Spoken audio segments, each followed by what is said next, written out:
ਰਾਮ ਕਲੀ ਮਹੱਲਾ ਪੰਜਵਾ।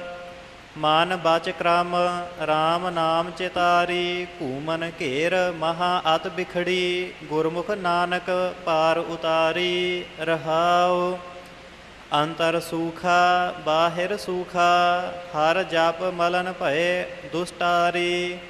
ਜਿਸ ਤੇ ਲਾਗੇ ਤਿਨਹਿ ਨਿਵਾਰੇ, ਪ੍ਰਭ ਜੀਉ ਆਪਣੀ ਕਿਰਪਾ ਧਾਰੀ।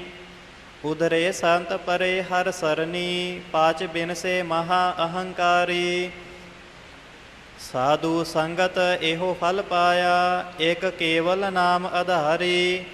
ਨਾ ਕੋਈ ਸੂਰ ਨਾ ਕੋਈ ਹੀਣਾ, ਸਭ ਪ੍ਰਗਟੀ ਜੋਤ ਤੁਮਹਾਰੀ।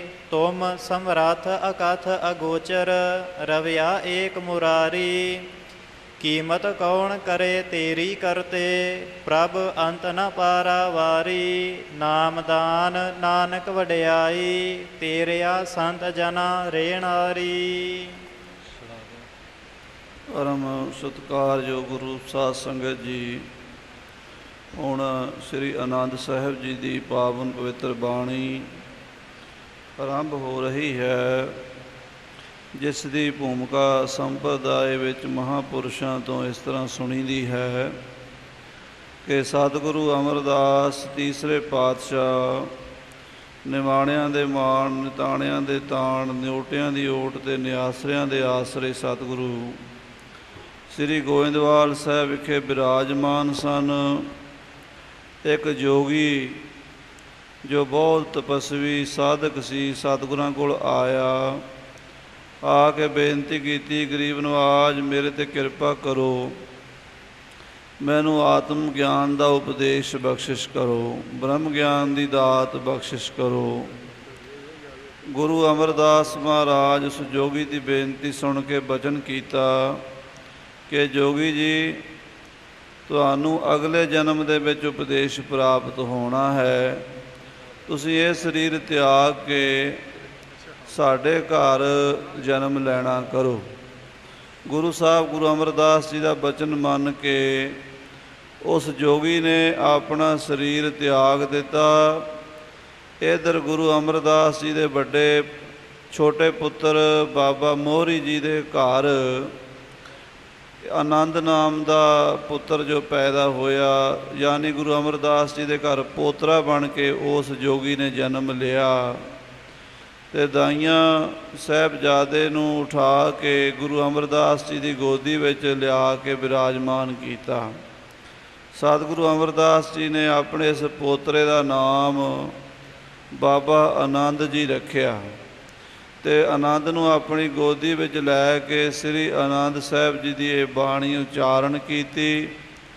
ਆਪਣੇ ਪਰਮ ਸੇਵਕ ਭਾਈ ਬੱਲੂ ਜੀ ਨੂੰ ਹੁਕਮ ਦਿੱਤਾ ਕਿ ਤੁਸੀਂ ਢੋਲਕੀ ਵਜਾ ਕੇ ਉੱਚੀ ਸੁਰ ਦੇ ਵਿੱਚ ਆਨੰਦ ਬਾਣੀ ਦਾ ਕੀਰਤਨ ਕਰੋ।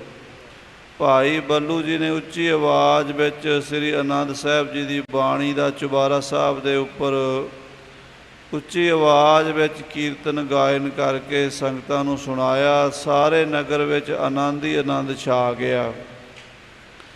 ਮਹਾਰਾਜ ਜੀ ਨੇ, ਗੁਰੂ ਅਮਰਦਾਸ ਸਾਹਿਬ ਜੀ ਨੇ ਬਚਨ ਕੀਤਾ ਕਿ ਗੁਰੂ ਕੇ ਸਿੱਖ ਹਰ ਕਾਰਜ ਦੀ ਆਰੰਭਤਾ ਤੋਂ ਪਹਿਲੇ ਸ੍ਰੀ ਆਨੰਦ ਸਾਹਿਬ ਜੀ ਦਾ ਪਾਠ ਕਰਿਆ ਕਰਨਗੇ, ਔਰ ਜਿਹੜੇ ਗੁਰਮੁਖ ਇਸ ਆਨੰਦ ਬਾਣੀ ਦਾ ਉਚਾਰਨ ਕਰਨਗੇ ਉਹਨਾਂ ਦੇ ਕਾਰਜ ਰਾਸ ਹੋਣਗੇ, ਆਨੰਦ ਦੀ ਪ੍ਰਾਪਤੀ ਹੋਵੇਗੀ। ਆਨੰਦ ਆਨੰਦ ਸਭ ਕੋ ਕਹੈ, ਆਨੰਦ ਗੁਰੂ ਤੇ ਜਾਣਿਆ। ਜਿਸ ਆਨੰਦ ਦੀ ਪ੍ਰਾਪਤੀ ਵਾਸਤੇ ਵੱਡੇ ਵੱਡੇ ਰਿਸ਼ੀ ਮੁਨੀ, ਜੋਗੀ ਜਤੀ, ਤਪਸਵੀ, ਸਾਧੂ, ਸੰਨਿਆਸੀ ਲੱਖਾਂ ਸਾਲਾਂ ਤੋਂ ਸਾਧਨਾ ਕਰਦੇ ਰਹੇ, ਉਹ ਆਨੰਦ ਸਾਡੇ ਸਤਿਗੁਰੂ ਨਾਨਕ ਦੇਵ ਜੀ ਮਹਾਰਾਜ ਸ੍ਰੀ ਗੁਰੂ ਅਮਰਦਾਸ ਸਾਹਿਬ ਜੀ ਨੇ ਸਾਨੂੰ ਬਖਸ਼ਿਸ਼ ਕੀਤਾ ਹੈ। ਖਾਲਸੇ ਪੰਥ ਦੀਆਂ ਜੋ 5 ਬਾਣੀਆਂ ਦਾ ਅੰਮ੍ਰਿਤ ਵੇਲੇ ਦਾ ਨਿਤਨੇਮ ਹੈ, ਉਹਦੇ ਵਿੱਚ ਵੀ ਸ੍ਰੀ ਆਨੰਦ ਸਾਹਿਬ ਜੀ ਦਾ ਉਚਾਰਨ ਕੀਤਾ ਜਾਂਦਾ ਹੈ।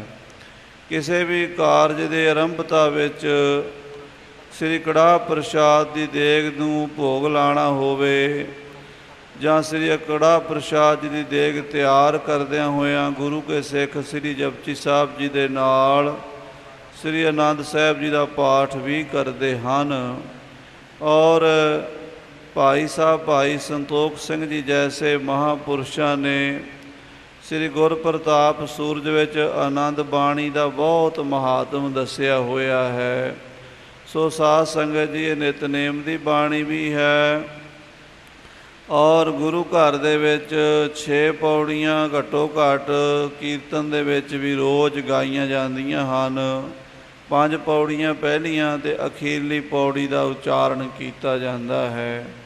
ਸੋ ਆਓ ਹੁਣ ਆਪਾਂ ਸਤਿਗੁਰੂ ਜੀ ਦੀ ਮਰਿਆਦਾ ਅਨੁਸਾਰ ਜੋ ਕੜਾਹ ਪ੍ਰਸ਼ਾਦ ਜੀ ਦੀ ਦੇਗ ਬਣਾਉਣ ਦੀ ਮਰਿਆਦਾ ਹੈ, ਸਤਿਗੁਰੂ ਮਹਾਰਾਜ ਜੀ ਨੇ, ਕਲਗੀਧਰ ਪਾਤਸ਼ਾਹ ਜੀ ਨੇ ਵੀ ਰਹਿਤਨਾਮਿਆਂ ਵਿੱਚ ਖਾਲਸੇ ਨੂੰ ਮਰਿਆਦਾ ਦੱਸੀ ਹੈ ਕਿ ਕੜਾਹ ਕਰਨ ਕੀ ਵਿਧ ਸੁਣ ਲੀਜੈ।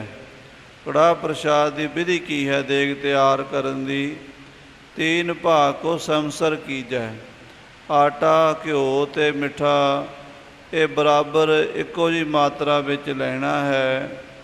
ਮਾਂਜਨ ਕਰ ਭਾਂਜਨ ਤੋਂ ਬੀਜੈ। ਬਰਤਨ ਜਿਹੜੇ ਹਨ ਸਭ ਤੋਂ ਉੱਤਮ ਤਾਂ ਸਾਧ ਸੰਗਤ ਜੀ ਸਰਬਲੋਹ ਦੇ ਬਰਤਨ ਹਨ। ਲੋਹੇ ਦੇ ਭਾਂਡਿਆਂ ਜਿੰਨੀ ਸਫਾਈ ਹੁੰਦੀ ਹੈ ਬਾਕੀਆਂ ਵਿੱਚ ਨਹੀਂ ਹੁੰਦੀ। ਸਰਬਲੋਹ ਦੇ ਬਰਤਨ ਸੋਧ ਕੇ ਜਾਂ ਹੋਰ ਵੀ ਕੋਈ ਬਰਤਨ ਹੋਵੇ ਤਾਂ ਉਹਨੂੰ ਚੰਗੀ ਤਰ੍ਹਾਂ ਰੇਤੇ ਨਾਲ ਮਾਂਜ ਕੇ ਸੋਧ ਕੇ ਮਾਂਜਨ ਕਰ ਭਾਂਜਨ ਧੋ ਬੀਜੈ। ਜਲ ਦੇ ਨਾਲ ਧੋ ਕੇ ਜਿਹੜਾ ਦੇਗ ਸਜਾਉਣ ਵਾਲਾ ਗੁਰਸਿੱਖ ਹੈ ਕੇਸੀ ਇਸ਼ਨਾਨ ਕਰਕੇ ਤਿਆਰ ਬਰ ਤਿਆਰ ਹੋਵੇ। ਆਪਣੇ ਮੂੰਹ 'ਤੇ ਬਸਤਰ ਰੱਖੇ ਤਾਂ ਕਿ ਮੂੰਹ ਦੀ ਹਵਾ ਦੇਗ ਵਿੱਚ ਨਾ ਪਵੇ ਜਾਂ ਮੂੰਹ ਤੋਂ ਥੁੱਕਾਂ ਨਾ ਗਿਰਨ। ਇਹ ਮਰਿਆਦਾ ਹੈ। ਮੁੱਖ ਦੇ ਉੱਤੇ ਬਸਤਰ ਰੱਖ ਕੇ ਜਲ ਜਿਹੜਾ ਚਾਸਣੀ ਦਾ ਹੈ ਰਸਤ ਨਾਲੋਂ ਚੌਗਣਾ ਹੋਣਾ ਚਾਹੀਦਾ ਹੈ। ਜੇ 1 ਕਿਲੋ ਦੀ ਰਸਤ ਘਿਓ ਦੀ ਦੇਗ ਸਜਾਣੀ ਹੈ, 4 ਕਿਲੋ ਜਲ ਉਹਦੇ ਵਿੱਚ ਮਿੱਠਾ ਪਾ ਕੇ ਚਾਸਣੀ ਪਕਾਈ ਜਾਵੇ।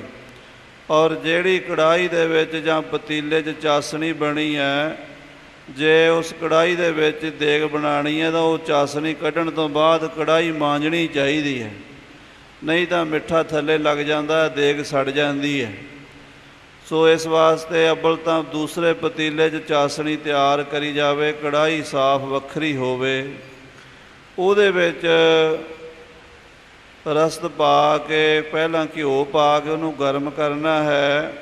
ਜਦੋਂ ਘਿਓ ਗਰਮ ਹੋ ਜਾਵੇ ਫਿਰ ਮੈਦਾ ਆਟਾ ਜੋ ਹੈ, ਆਟਾ ਵੀ ਮੋਟਾ ਹੀ ਕੜਾਹ ਪ੍ਰਸ਼ਾਦ ਦਾ ਪਾਇਆ ਜਾਵੇ। ਅਤੇ ਸ੍ਰੀ ਜਪਜੀ ਸਾਹਿਬ ਜੀ ਦਾ ਪਾਠ ਕਰਦਿਆਂ ਹੋਇਆਂ ਆਰੰਭ ਕਰਕੇ ਜਦੋਂ ਸ੍ਰੀ ਜਪਜੀ ਸਾਹਿਬ ਜੀ ਦਾ ਪਾਠ ਸੰਪੂਰਨ ਹੁੰਦਾ ਹੈ, ਬਹੁਤੀ ਤੇਜ਼ ਅੱਗ ਨਹੀਂ ਚਾਹੀਦੀ ਅਤੇ ਬਹੁਤੀ ਮੱਧਮ ਵੀ ਨਹੀਂ, ਸਮਾਨਿਆ ਅਗਨੀ ਦੇ ਉੱਤੇ ਤਿਆਰ ਕਰਿਆ ਜਾਵੇ। ਅਤੇ ਜਦੋਂ ਲਾਲ ਹੋ ਜਾਵੇ ਉਹਦੇ ਵਿੱਚੋਂ ਸੁਗੰਧੀ ਜਿਹੜੀ ਹੈ ਉਹ ਆਪੇ ਹੀ ਦੱਸ ਦਿੰਦੀ ਹੈ ਵੀ ਆਟਾ ਭੁੱਜ ਗਿਆ ਹੈ। ਫਿਰ ਉਹ ਚਾਸਣੀ ਪੁਣ ਕੇ ਵਿੱਚ ਪਾਈ ਜਾਵੇ। ਆਨੰਦ ਸਾਹਿਬ ਜੀ ਦਾ ਪਾਠ ਕਰਕੇ ਗੁਰੂ ਦਰਬਾਰ 'ਚ ਲਿਆ ਕੇ ਸ੍ਰੀਮਾਨ ਸੰਤ ਬਾਬਾ ਠਾਕਰ ਸਿੰਘ ਜੀ ਦਮਦਮੀ ਟਕਸਾਲ ਦੇ ਮੁਖੀ ਮਹਾਂਪੁਰਸ਼, ਜਦੋਂ ਕਿਸੇ ਗੁਰਸਿੱਖ ਦਾ ਕੋਈ ਕਾਰਜ ਅੜਿਆ ਹੁੰਦਾ ਸੀ, ਅਰਦਾਸਾ ਕਰਨਾ ਹੁੰਦਾ ਸੀ, ਤਾਂ ਕੜਾਹ ਪ੍ਰਸ਼ਾਦ ਜੀ ਦੀ ਦੇਗ ਦੇ ਕੋਲ ਸੰਪੂਰਨ 3 ਪਾਠ ਸ੍ਰੀ ਆਨੰਦ ਸਾਹਿਬ ਜੀ ਦੇ ਕਰਾਇਆ ਕਰਦੇ ਸਨ। ਆਨੰਦ ਸਾਹਿਬ ਜੀ ਦੇ 3 ਪਾਠ ਹੋਣ ਤੋਂ ਬਾਅਦ ਅਰਦਾਸ 5 ਸਿੰਘਾਂ ਤੋਂ ਕਰਾਈ ਜਾਂਦੀ। ਇਸ ਤਰ੍ਹਾਂ ਦੀਆਂ ਇਹ ਪੁਰਾਤਨ ਪਰੰਪਰਾਵਾਂ ਗੁਰੂ ਪੰਥ ਖਾਲਸੇ ਵਿੱਚ ਚਲੀਆਂ ਆਉਂਦੀਆਂ ਹਨ। ਸ੍ਰੀ ਆਨੰਦ ਸਾਹਿਬ ਜੀ ਦੀ ਬਾਣੀ ਦਾ ਬਹੁਤ ਜ਼ਿਆਦਾ ਮਹਾਤਮ ਹੈ, ਜੋ ਪੰਥ ਦੇ ਪੁਰਾਣੇ ਪ੍ਰਾਚੀਨ ਬਜ਼ੁਰਗਾਂ ਨੇ ਆਪਣੇ ਆਪਣੇ ਗ੍ਰੰਥਾਂ ਵਿੱਚ ਵੀ ਲਿਖੇ ਹਨ। ਸੋ ਆਨੰਦ ਦੀ ਪ੍ਰਾਪਤੀ ਇਸ ਬਾਣੀ ਤੋਂ ਹੁੰਦੀ ਹੈ। ਬਾਬਾ ਆਨੰਦ ਜੀ ਦੇ ਜਨਮ ਉੱਤੇ ਗੁਰੂ ਜੀ ਨੇ ਇਹ ਆਨੰਦ ਸਾਹਿਬ ਬਾਣੀ ਉਚਾਰਨ ਕੀਤੀ। ਬਾਬਾ ਆਨੰਦ ਜੀ ਵੀ ਬੜੇ ਮਹਾਂਪੁਰਸ਼ ਸਾਧੂ ਹੋਏ ਹਨ। ਗੁਰੂ ਅਮਰਦਾਸ ਜੀ ਦੇ ਪੋਤਰੇ, ਜਿਨ੍ਹਾਂ ਨੇ ਸਤਿਗੁਰੂ ਅਰਜਨ ਦੇਵ ਜੀ ਦੇ ਨਾਲ ਬਹੁਤ ਲੰਮਾ ਸਮਾਂ ਪ੍ਰੇਮ ਭਾਵਨਾ ਦਾ ਵਰਤਾਰਾ ਰੱਖਿਆ ਔਰ ਗੁਰੂ ਘਰ ਦੇ ਪ੍ਰਚਾਰ ਦੇ ਲਈ ਤਤਪਰ ਰਹੇ। ਚੁਬਾਰਾ ਸਾਹਿਬ ਜੀ ਦੀ ਸੇਵਾ, ਬਾਬਾ ਮੋਹਨ ਜੀ, ਬਾਬਾ ਮੋਹਰੀ ਜੀ ਆਦਿਕ ਬਜ਼ੁਰਗਾਂ ਦੀ ਸੇਵਾ ਬਾਬਾ ਆਨੰਦ ਜੀ ਨੇ ਕੀਤੀ ਹੈ। ਸੋ ਸਾਧ ਸੰਗਤ ਜੀ, ਇਸ ਬਾਣੀ ਦੀ ਆਰੰਭਤਾ ਹੋ ਰਹੀ ਹੈ। ਕਿਉਂਕਿ ਨਿਤਨੇਮ ਦੇ ਵਿੱਚ ਹਰ ਰੋਜ਼ ਗੁਰੂ ਕਾ ਸਿੱਖ ਬਾਣੀ ਦਾ ਪਾਠ ਕਰਦਾ ਹੈ। ਜਿੰਨੀ ਹੋ ਸਕੇ ਵੱਧ ਤੋਂ ਵੱਧ ਸੋਧ ਕੇ ਸਿੱਖੋ ਸੁਨੋ ਸੀਖ ਇਹ ਮੇਰੀ ਬਾਣੀ ਪੜ੍ਹੋ ਸ਼ੁੱਧ ਗੁਰ ਕੇਰੀ। ਆਪਣੇ ਵੱਲੋਂ ਯਤਨ ਕਰਨਾ ਚਾਹੀਦਾ ਹੈ। ਵੈਸੇ ਤਾਂ ਸਤਿਗੁਰਾਂ ਦੀ ਬਾਣੀ ਅਗਾਧ ਬੋਧ ਹੈ। ਗੁਰੂ ਸਾਹਿਬ ਜੀ ਦੀ ਬਾਣੀ ਜਿੰਨੀ ਸੁਧਾਈ ਗੁਰੂ ਸਾਹਿਬ ਕੋਲ ਅਸੀਂ ਨਹੀਂ ਕਰ ਸਕਦੇ, ਪਰ ਯਤਨ ਕਰਨਾ ਚਾਹੀਦਾ, ਅਬੇਸਲੇ ਨਹੀਂ ਹੋਣਾ ਚਾਹੀਦਾ। ਸੋ ਸ਼ੁੱਧ ਬਾਣੀ ਦਾ ਪਾਠ ਅੱਜ ਆਪ ਜੀ ਬੋਧ ਪ੍ਰਾਪਤ ਕਰ ਰਹੇ ਹੋ। ਸ੍ਰੀ ਗੁਰੂ ਗ੍ਰੰਥ ਸਾਹਿਬ ਜੀ ਦੇ 917 ਅੰਗ ਤੋਂ ਇਹ ਬਾਣੀ ਆਰੰਭ ਹੁੰਦੀ ਹੈ, 22 ਤੱਕ ਚੱਲਦੀ ਹੈ, 6 ਅੰਗਾਂ 'ਤੇ ਸੁਭਾਏਮਾਨ ਹੈ। ਇਸ ਬਾਣੀ ਦਾ ਧਿਆਨ ਪੂਰਵਕ ਪਾਠ ਕਰੀਏ ਜੀ। ਹਾਂਜੀ। ਸਾਧ ਸੰਗਤ ਜੀ, ਜੋ ਆਨੰਦ ਸਾਹਿਬ ਜੀ ਬਾਰੇ ਬਚਨ ਆਪ ਜੀ ਨੇ ਗਿਆਨੀ ਜੀ ਪਾਸੋਂ ਸਰਵਣ ਕੀਤੇ, ਸੋ ਸਾਡਾ ਅੱਜ ਰਿਵਾਜ ਬਣ ਗਿਆ ਹੈ ਕਿ ਆਨੰਦ ਸਾਹਿਬ ਪਹਿਲੀਆਂ 5 ਪੌੜੀਆਂ ਅਤੇ ਆਖਰੀ 40ਵੀਂ ਪੌੜੀ 6 ਪੌੜੀਆਂ ਦੀਵਾਨ ਦੀ ਸਮਾਪਤੀ 'ਤੇ ਪੜ੍ਹਨੀਆਂ।